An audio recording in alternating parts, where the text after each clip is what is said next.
भोर भई भज प्रभु नाम होगा तेरा कल्याण। भज रे भज रे। आइए सुनते हैं श्रीमद् भागवत रहस्य में से भक्ति के कष्ट की निवृत्ति। श्री भागवत जी में मुख्य कथा है नंद महोत्सव की। इस कथा के भी 18 श्लोक हैं। श्री भागवत पर प्राचीन और उत्तम टीका श्रीधर स्वामी जी की है। उन्होंने किन्हीं सांप्रदायिक सिद्धांतों का सहारा न लेकर स्वतंत्र रीति से भागवत तत्व का विचार किया है। इस श्रीधर टीका पर वंशीधर महाराज की टीका है। उन्होंने कहा है कि हमारे ऋषि मुनियों ने निस्वार्थ भाव से इस ग्रंथ की रचना की है। श्रीमद् भागवत की महिमा का वर्णन कौन कर सकता है। भगवान तो श्री नारायण का ही रूप है। श्री भगवान जब गोलोक पधारे तब उन्होंने अपने तेज स्वरूप को इस ग्रंथ में रखा था, ऐसा एकादश स्कंद में लिखा हुआ है। अतः भागवत भगवान की शब्दमयी साक्षात मूर्ति है, श्री कृष्ण की वाड्मय मूर्ति है। उद्धव जी ने जब पूछा कि आपके स्वर्ग धाम गमन के बाद इस पृथ्वी पर अधर्म बढ़ेगा तो धर्म किसकी शरण में जाएगा, तब श्री भगवान ने कहा था कि मेरी भागवत का जो आश्रय लेगा उसके घर में कली नहीं जा सकेगा। श्री भागवत भगवान का नाम स्वरूप है। नाम स्वरूप से ही अन्य रूप सिद्ध होते हैं। मन की मैल को दूर करने के लिए ही ये भागवत शास्त्र है। मन को शुद्ध करने का साधन भागवत कथा है। ये कथा सुनने के बाद भी यदि पाप करना चालू रखेंगे तो यमदूतों की ओर से 2 चांटे और खाने पड़ेंगे। ईश्वर के साथ प्रेम करने का साधन ये भागवत शास्त्र है। मनुष्य पत्नी, धन संपत्ति, भोजन आदि के साथ जो प्रेम करता है परंतु प्रभु के साथ प्रेम नहीं करता है, इसलिए वो दुखी है। श्री रामानुजाचार्य के जीवन में एक प्रसंग हुआ था। रंगदास नाम का एक सेठ था। वो एक वेश्या पर अतिशय आसक्त था। एक दिन रंगदास और वो वेश्या प्रभु श्री रंगनाथ जी के मंदिर के पास से निकले। श्रीमंत सेठ रंगदास वेश्या के सिर पर छाता पकड़े हुए जा रहे थे। ठीक उसी समय श्री रामानुजाचार्य जी मंदिर से बाहर निकले।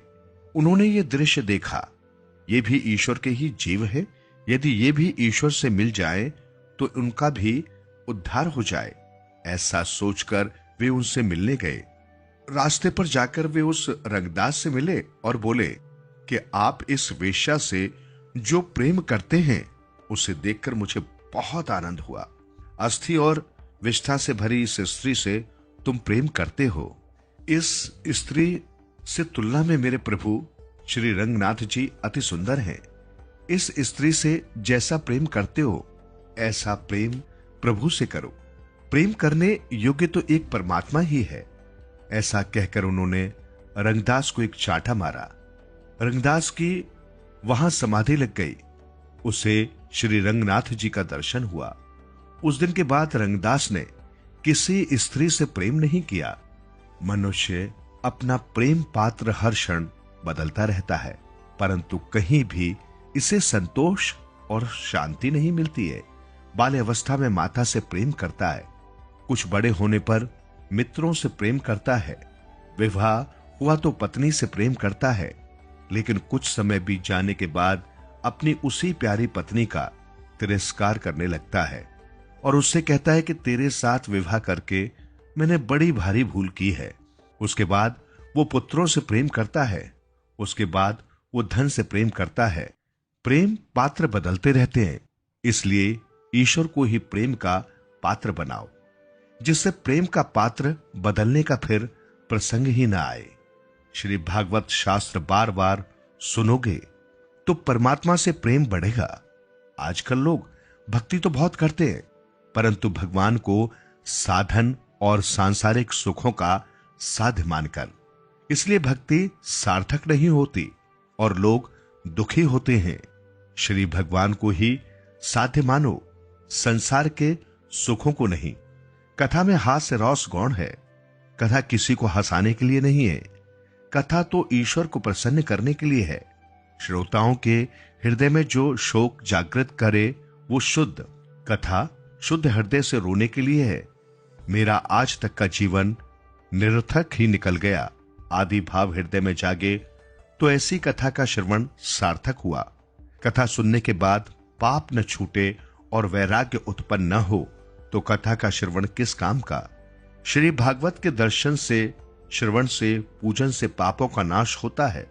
श्रीमद् भागवत के श्रवण मात्र से ही सद्गति मिलती है। कथा श्रवण का लाभ आत्मदेव ब्राह्मण का चरित्र कहकर बतलाया गया है। बिना दृष्टांत का सिद्धांत मन को नहीं छूता, अतः आत्मदेव ब्राह्मण का चरित्र कहा गया है। कथा केवल रूपक नहीं है, कथा की लीला सच्ची है और उसमें कहा गया है अध्यात्म सिद्धांत भी सत्य है। पहचान। एक बार एक आदमी महात्मा बुद्ध के पास पहुंचा। उसने पूछा, प्रभु मुझे ये जीवन क्यों मिला? इतनी बड़ी दुनिया में मेरी क्या कीमत है? भगवान बुद्ध उसकी बात सुनकर मुस्कुराए और उसे एक चमकीला पत्थर देते हुए बोले, जाओ पहले इस पत्थर का मूल्य पता करके आओ, पर ध्यान रहे इसे बेचना नहीं, सिर्फ मूल्य पता करना है। वो आदमी उस पत्थर को लेकर एक आम वाले के पास पहुंचा और उसे पत्थर दिखाते हुए बोला, इसकी कीमत क्या होगी?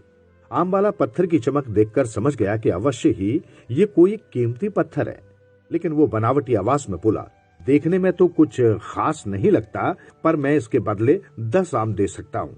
वो आदमी आगे बढ़ गया। सामने एक सब्जी वाला था। उसने उससे पत्थर का दाम पूछा। सब्जी वाला बोला, मैं इस पत्थर के बदले 1 बोरी आलू दे सकता हूँ। आदमी आगे चल पड़ा। उसे लगा पत्थर कीमती है, किसी जौहरी से इसकी कीमत पता करनी चाहिए। वो एक जौहरी की दुकान पर पहुंचा और उसकी कीमत पूछी। जौहरी उसे देखते ही पहचान गया कि ये बेशकीमती रूबी पत्थर है जो किस्मत वालों को मिलता है। वो बोला, पत्थर मुझे दे दो और मुझसे 10,000 रुपए ले लो। उस आदमी को अब तक पत्थर की कीमत का अंदाजा हो गया था। वो बुद्ध के पास लौटने के लिए मुड़ा। जौहरी उसे रोकते हुए बोला, अरे रुको तो भाई, मैं इसके 50,000 दे सकता हूँ। लेकिन वो आदमी फिर भी नहीं रुका। जौहरी किसी भी कीमत पर उस पत्थर को अपने हाथ से नहीं जाने देना चाहता था। वो उछलकर उसके आगे आ गया और हाथ जोड़कर बोला, तुम ये पत्थर मुझे दे दो, मैं 1 लाख रुपए देने को तैयार हूँ। वो आदमी जौहरी से पीछा छुड़ाकर जाने लगा। जौहरी ने पीछे से आवाज लगाई, ये बेशकीमती पत्थर है, अनमोल है, तुम जितने पैसे कहोगे मैं दे दूंगा। ये सुनकर वो आदमी हैरान परेशान हो गया। वो सीधा बुद्ध के पास पहुंचा और उन्हें पत्थर वापस करते हुए सारी बात कह सुनाई। भगवान बुद्ध मुस्कुराकर बोले, आम वाले ने इसकी कीमत 10 आम लगाई, आलू वाले ने 1 बोरी आलू और जौहरी ने बताया कि अनमोल है। इस पत्थर के गुण जिसने जितने समझे उसने उसकी उतनी कीमत लगाई। ऐसे ही ये जीवन है। हर आदमी एक हीरे के समान है। दुनिया उसे जितना पहचान पाती है उसे उतनी महत्ता देती है। लेकिन आदमी और हीरे में एक फर्क ये है कि हीरे को कोई दूसरा तराशता है और आदमी को खुद अपने आप को तराशना पड़ता है। तुम भी अपने आप को तराश कर अपनी चमक बिखेरो, तुम्हें भी तुम्हारी कीमत बताने वाले मिल ही जाएंगे। जीवन सुधरेगा, प्राणी होगा तेरा उद्धार, मन के द्वार खुलेंगे, होगा जन जन का कल्याण। भज रे भज रे